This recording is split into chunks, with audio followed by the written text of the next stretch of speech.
নিয়ে আজকে আমার খুবই কষ্ট লাগতেছে।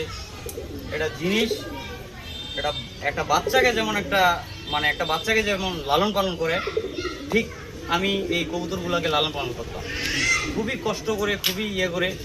অনেক টাকার কবুতর আমার, প্রায় 4 লাখ টাকার কবুতর কিনছিলাম।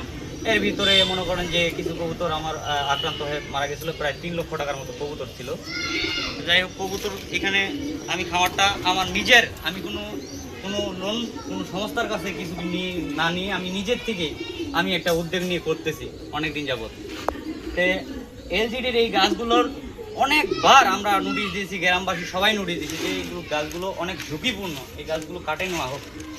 কিন্তু এই এলজিডি আজও পর্যন্ত কোনো পদক্ষেপ নেয়নি। কেন নিল না? এই যে আমার একটা এতগুলো 3টা ছোট ছোট সন্তান যদি আজকে মারা যেত, কে দিবে?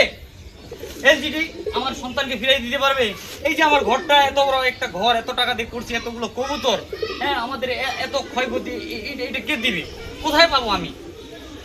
কার কাছে যাব? আপনারা বলেন। আপনারা সমাজের মানুষ, আপনারা ঊর্ধ্বতন কর্মকর্তা যারা আছেন, আমার এটা সুস্থভাবে দেখে আমাকে এটা আপনারা আশ্বাস দেন যে আমি কি করব, আমি কি নিয়ে বাঁচবো এখানে। আমাকে এতগুলো ক্ষয়ক্ষতি হয়েছে, আমি কোথায় পাবো? কার কাছে গিয়ে পাবো? তো আসলে আমার মুখ থেকে কথা বের হচ্ছে না। বিসমিল্লাহির রহমানির রহিম। আমি রাকিব, আমাদের এলাকার বড় ভাই হানিফ বাবু ভাই, তাকে দেখে আমি খুব এক্সাইটেড ছিলাম। সে ঢাকা মিরপুর থেকে প্রায় 4 লক্ষ টাকার কবুতর নিয়ে আসছিল, যেটা ছিল সবই বিদেশি জাতের, রেসার, জেকোবিন এবং বিভিন্ন জাতে, যেগুলো আমার নামে স্মরণ আসছে। আসলে তার মধ্যে একদিন তার একটি রোগ আসে, যেটি বাতাসের মাধ্যমে একটি ভাইরাস আক্রমণ করে প্রায় 1 লক্ষ টাকার কবুতর সেখানে মৃত্যুবরণ করে, এবং কি এরপরে তিনি বিভিন্ন প্রকার ওষুধ দিয়ে সেই কবুতরগুলোকে বাঁচায় রাখেন। এর মধ্যেই আজকে একটি মর্মান্তিক ঘটনা ঘটে গেল।